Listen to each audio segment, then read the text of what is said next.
Okay, hello, my name's Kwell and this is for daily Star Wars collecting. So my channel's MKMFilms2009 and I'm going to answer some questions. So first question is, how long have you been collecting? Well, I started collecting around 93. I mean, I kept my vintage collection under my bed, so I'm of that generation that collected, well, I had the toys back in the 70s and 80s, and I never chucked them away. I kept them under my bed. And then in 93 I went to Forbidden Planet in London and I saw some vintage Star Wars figures, especially a Princess Leia, and I just got hooked and started collecting then, 93, 94. In those days there was quite a lot of conventions you could go to, a lot less now in London, so in those days you could go and buy stuff and the stuff was pretty cheap, so I managed to get quite a large collection then. Okay, so next question, number 2, is what is your first collecting memory? Well, I guess if you asked what's my first figure I ever got, that would have been a Han Solo small head on a Palitoy card back in 1978, and I remember from that I was amazed how small the figures were. Before that we had much larger figures, so then I guess, you know, in the 93 when I was in Forbidden Planet and saw that Princess Leia, I couldn't believe how much they were asking for it. They were asking for £180 back then, and I was pretty shocked by that. It was a Star Wars 12 back, and so I got Princess Leia pretty soon after that.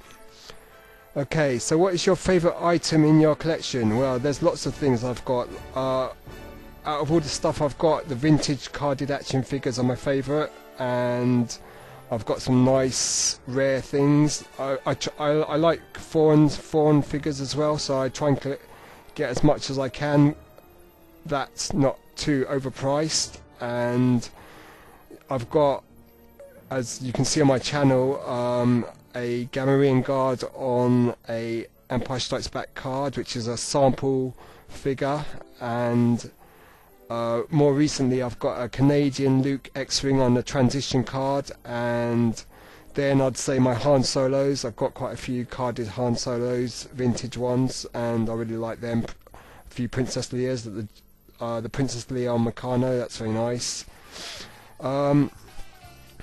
That leads on to the next question, which is, what is your most valuable rare item in your collection? Well, I guess the Canadian Luke transition.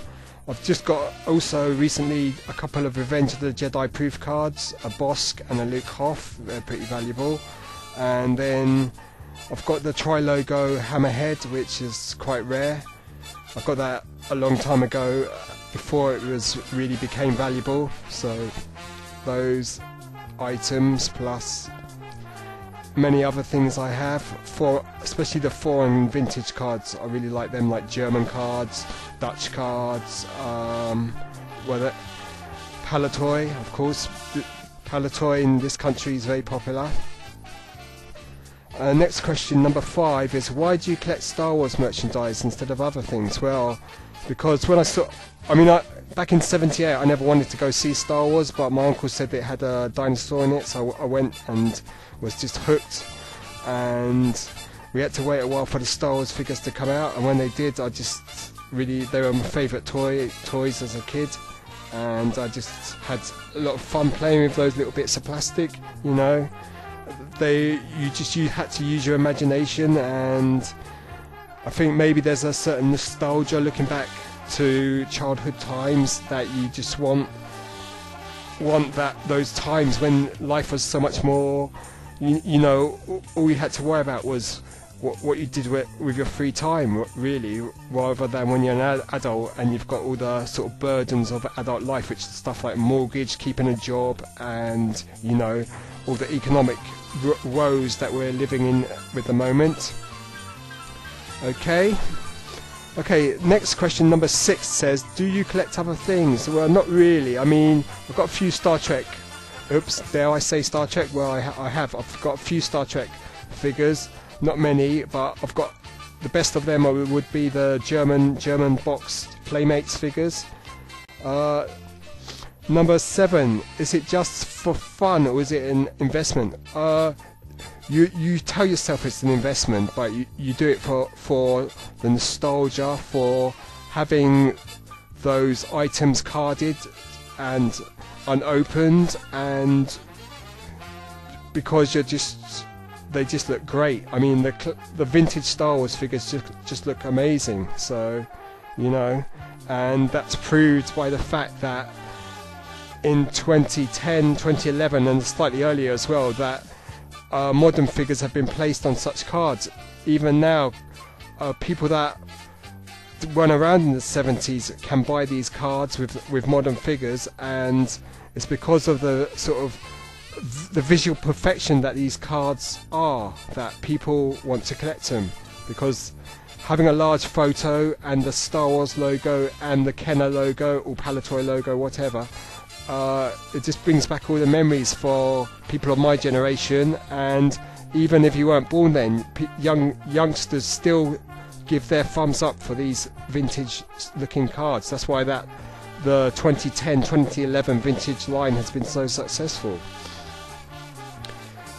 If you could have any Star Wars related collectible, what would it be? Well, there's quite a few things. I mean, you could say the vinyl cake Jawa,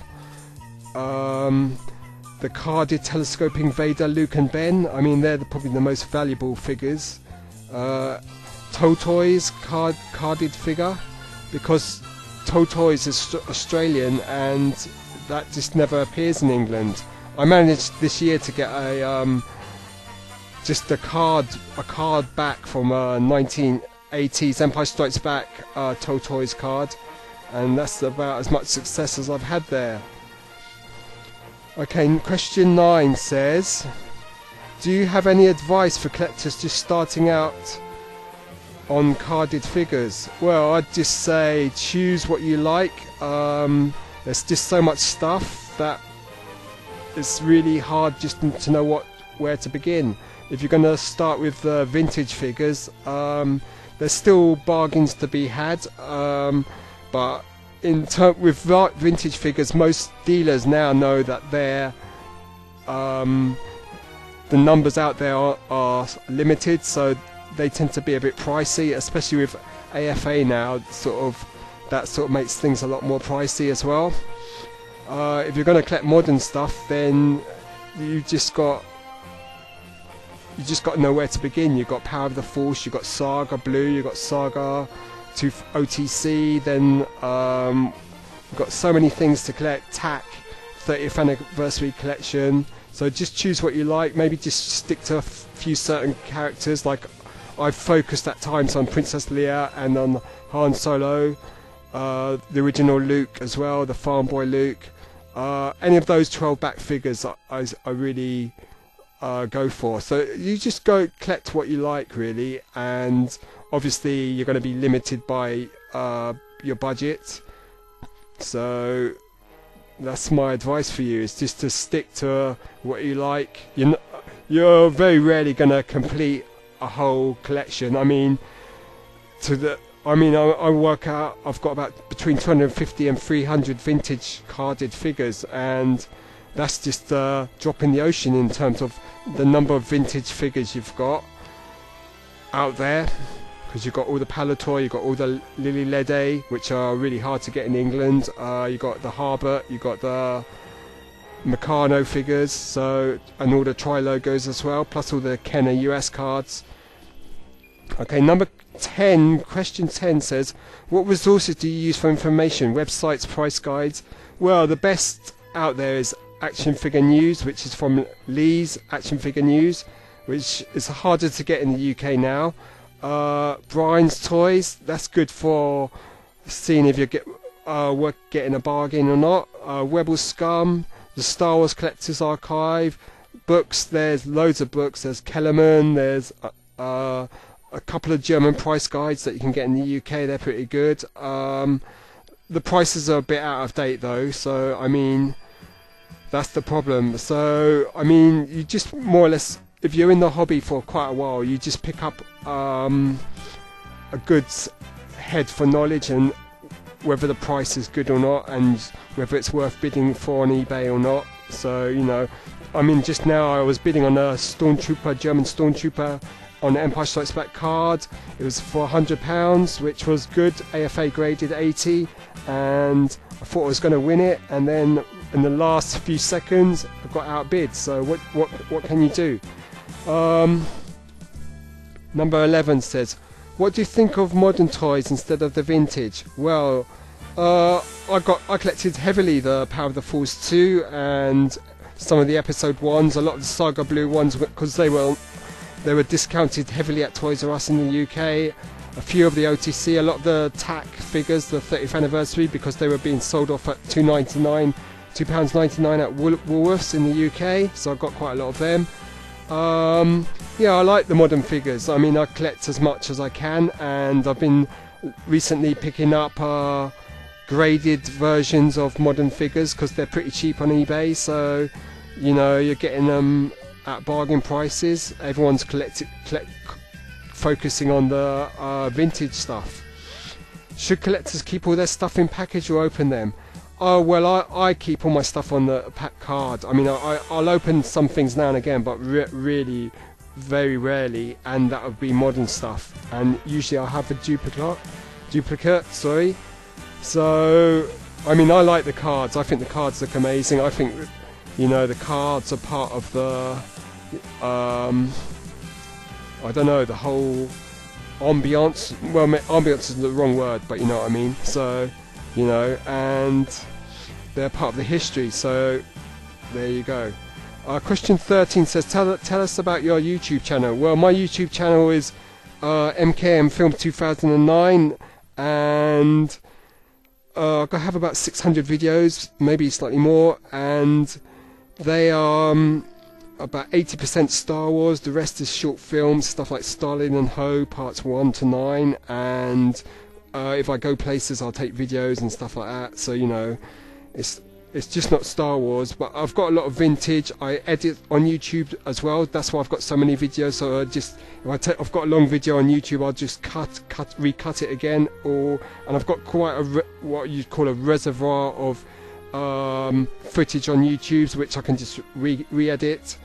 And so I in the way I present my Star Wars stuff, I take quite long shots of the actual carded items and lots of photographs and mix them together, just to really get quite, because I'm quite a visual person, so I think that's really how I present my stuff. And my videos can be quite long at times, and you know, so that's how I work. And you can see from the visuals on this video how I present my stuff. All this imagery here is stuff that's already been on YouTube. I've just re-edited it and added new subtitles and this dialogue as well, plus, you know, so you can see there the Chewbacca, that yak face there, so that I got this year as well. Finally I got a yak face, you know,